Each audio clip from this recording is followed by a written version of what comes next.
చూస్ country delight, live better. ఇప్పుడే country delight యాప్ని download చేసుకోండి. కూల్ డ్రింక్ లవర్స్కి షాకింగ్ న్యూస్ ఏంటంటే, కూల్ డ్రింక్స్ రెగ్యులర్గా తాగితే లేదు ఎరేటెడ్ డ్రింక్స్ ఏమన్నా తాగితే మీకు ఖచ్చితంగా కొన్ని రకాల జబ్బులు వచ్చే అవకాశం ఉంది.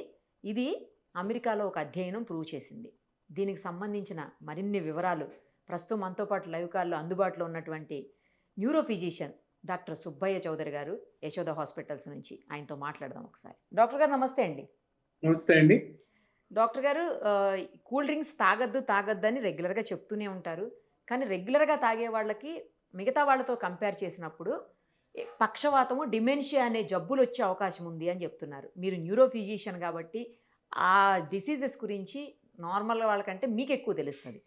సార్ చెప్పండి, ఎలాంటి జాగ్రత్తలు తీసుకోవాలి? అస్సలు తాగకూడదా, లేదా ఎప్పుడన్నా అప్పుడప్పుడు ఓకేనా? సో జనరల్గా మనం చూస్తే ఈ ఆర్టిఫిషియల్ థింగ్స్ లో ఎక్కువ షుగర్ కంటెంట్ ఉంటుంది కాబట్టి జనరల్ గా ఒకసారి హై షుగర్స్ తీసుకోవటం వలన ప్రాబ్లమ్స్ వచ్చే అవకాశం ఉంటుంది. ముఖ్యంగా ఈ డయాబెటిక్స్, హైపర్టెన్సివ్స్ వీళ్ళల్లో ఈ యాడెడ్ షుగర్ వలన రిస్క్ పెరిగే అవకాశం ఉంటుంది. ఎందుకంటే సడన్ గా షుగర్ క్వాంటిటీ పెరుగుతుంది కాబట్టి.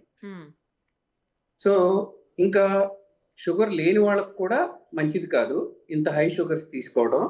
ఎస్పెషల్లీ చిన్న పిల్లలప్పటి నుంచి కూడా దీని మీద ఎఫెక్ట్స్ పడే అవకాశం ఉంటుంది. అంటే పెద్దవాళ్ళు అయిన తర్వాత ఎఫెక్ట్స్ పడతాం అనేం కాదు, చిన్నవాళ్ళలో కూడా, చిన్నపిల్లల్లో కూడా దీని వలన ప్రభావం చూపే అవకాశం ఉంటుంది బ్రెయిన్ మీద.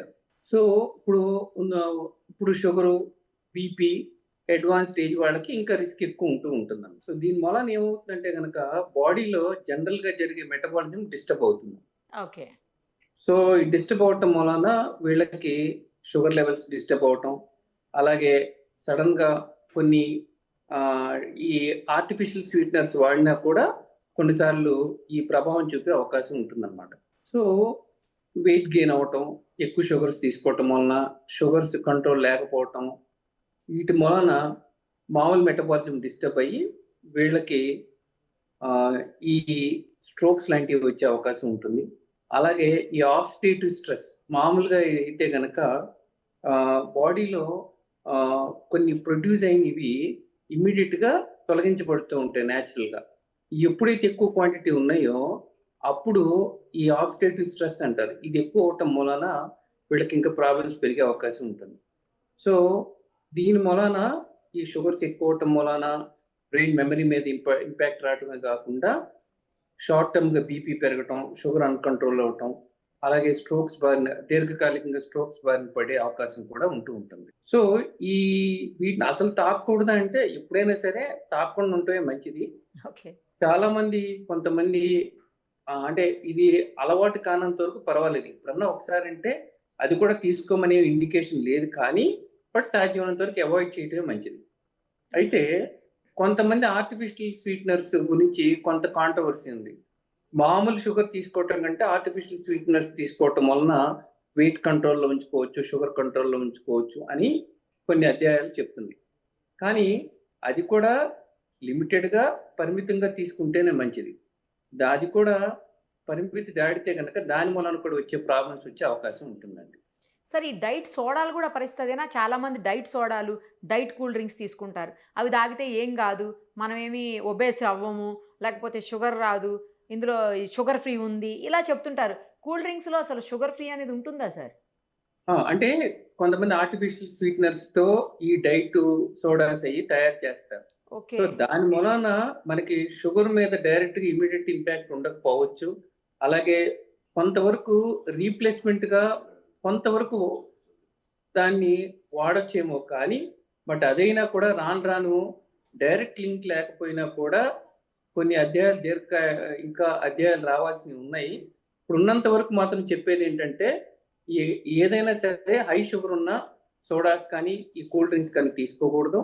ఈ డైట్ సోడాల్లో ఆర్టిఫిషియల్ స్వీట్నర్స్ ఉన్నదా కూడా అవాయిడ్ చేయటమే మంచిది. ఎందుకంటే కనుక కొంతవరకు ఇప్పుడు మనం కొంతవరకు పరిమితంగా కొన్నిట్లో రీప్లేస్మెంట్గా తీసుకున్నా పర్వాలేదు, కానీ బట్ దాన్ని కూడా పరిమితి దాటడం మాత్రం మంచిది కాదండి.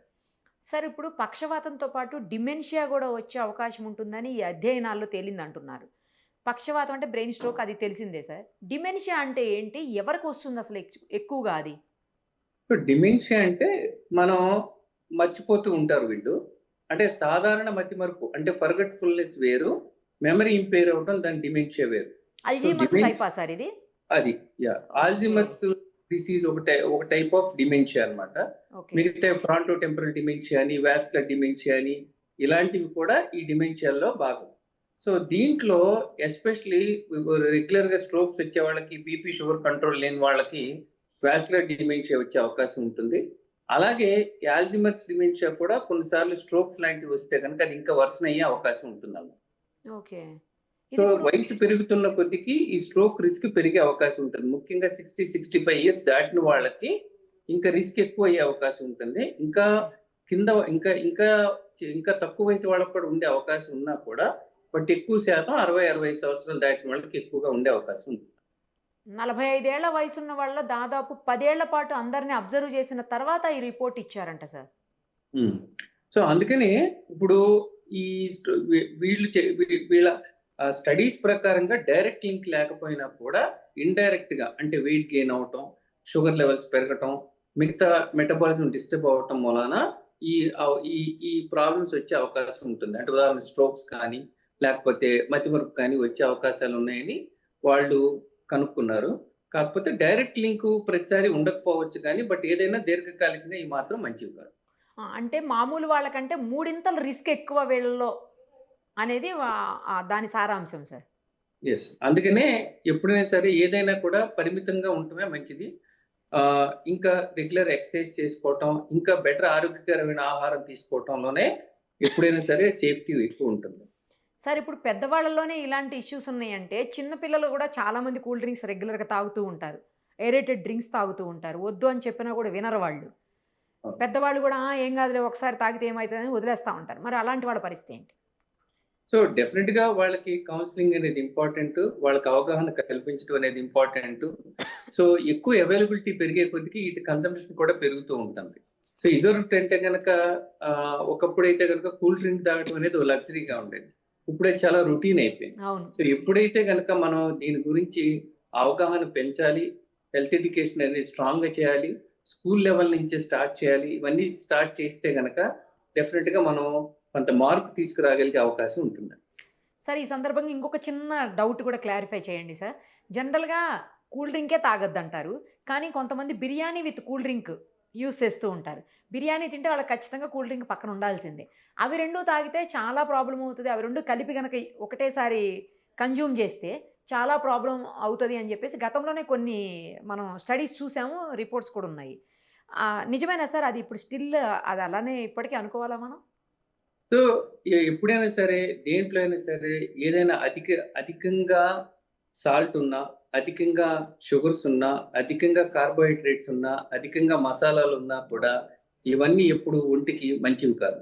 సో ఇప్పుడు మనం వీటిలో ఒక బిర్యానీ తీసుకుంటే ఎక్కువ మసాలా ఉంటుంది, ఆయిల్ ఎక్కువ ఉంటుంది, తర్వాత రెడ్ మీట్ కూడా ఉంటే ఇంకెక్కువ రిస్క్ ఉంటుంది. అలాగే కూల్ డ్రింక్స్ తీసుకుంటే దాంట్లో హై షుగర్, హై క్యాలరీస్ ఉంటాయి. డెఫినెట్ గా ఇన్ని కాంబినేషన్లో ప్రాబ్లమ్స్ వచ్చే అవకాశం ఎక్కువగా ఉంటుందన్నమాట.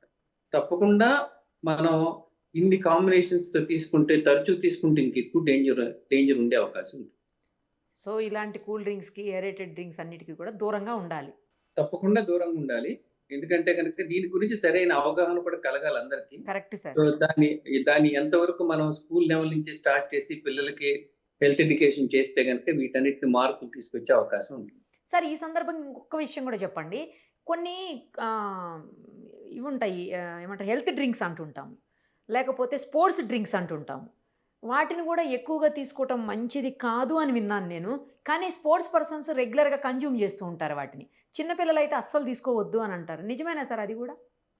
తప్పకుండా ఈ డ్రింక్స్ లో ఉన్న కంటెంట్స్ ఏంటో చూసుకోవటం చాలా అవసరం. అంటే ఏదైనా కొన్ని డ్రింక్స్ లో ఈ ఎనర్జీ రట కెఫీన్ లాంటిది కలపవచ్చు. ఏదైనా అధిక శాతం ఉండటం ఎప్పుడైనా మంచిది కాదు. ఎందుకంటే కెఫీన్ ఎక్కువ తీసుకున్నా కూడా దాని మూలన బీపీ పెరిగే అవకాశం ఉంటుంది. అంటే దాని మూలన ఎక్కువ ఎనర్జీ లెవెల్స్ పెరుగుతాయి అనే అపోహలో ఎక్కువ తీసుకున్నా కూడా ప్రాబ్లమ్స్ ఉండే అవకాశం ఉంటుంది. కాబట్టి మనం కంటెంట్స్ చూసుకొని అవసరమైతే కనుక హెల్త్ కేర్ ప్రొవైడర్ని మనం కలిసి డైటీషియన్ కలిసి దాంట్లో ఉన్నటిని ఏవైతే కనుక ఎందుకు అవాయిడ్ చేయాలో కూడా తెలుసుకుంటే అవగాహన కలిగించుకుంటే కనుక మనం డెఫినెట్గా వీటిని బారిన పడే అవకాశం తక్కువగా ఉంటుంది. ఈవెన్ ఎనర్జీ డ్రింక్స్ అయినా అంతేనా సార్? అంటే ఈ ఎనర్జీ డ్రింక్స్ లో కంటెంట్ ఏముంటుంది అనేది ఇంపార్టెంట్. ఓకే. సో కంటెంట్ ని బట్టి మనం మాట్లాడాలి, కానీ ఇన్ జనరల్ గా చెప్పడం కంటే కూడా ఏదైనా కూడా న్యాచురల్ ఫుడ్స్ కాకుండా పక్కకి డీవియేట్ అయ్యి వేరే తీసుకుంటున్నప్పుడు దాంట్లో ఉన్న ప్రతి కంటెంట్ ని మనం డైటీషియన్ తో డిస్కస్ చేసి అది ఎంతవరకు అవసరమో అది చేయాలి. కొంతమందికి ఇప్పుడు ఇప్పుడు ఉదాహరణకు ఆర్టిఫిషియల్ స్వీట్నర్ ఎప్పుడు అయినా తీసుకుంటే పర్వాలా, కానీ కొన్ని జబ్బులు ఆల్రెడీ ఇన్హెరెంట్ గా ఉంటుంది, ఫినైల్ కిటోనూరియా అనేది, వాళ్ళకి యాస్పర్టేట్ అనేది తీసుకోవటం మంచిది కాదు. సో అందుకని బ్రాడర్ సెన్స్ లో చెప్పాలంటే కనుక మనం తినే ప్రతిదాన్ని దాన్ని చూసుకొని ప్రాబ్లంకి ఏమన్నా దానికి ఉండే దుష్పరిణామాలు కూడా డిస్కస్ చేసుకుని దాన్ని బట్టి తీసుకోవటమే ఎప్పుడైనా మంచిది. అంతేగాని గ్రాస్ గా ఇది వద్దు అని చెప్పడం అంటే డెఫినెట్ గా ఒకటి చెప్పొచ్చు, అధిక శాతం ఉప్పు తినకూడదు, అధిక శాతం షుగర్ తినకూడదు, అంటే హెల్తీ ఇండివిజువల్స్ కూడా అది మంచిది కాదు. ఓకే. ఓకే. ఏది ఏమైనా అతి సర్వత్రా వర్జేయత్, అంతే sir. Thank you sir. Thank you so much. Suman టీవీలో మీ పర్సనల్ అండ్ బిజినెస్ ప్రమోషన్స్ కోసం కింది నెంబర్కి కాంటాక్ట్ చేయండి.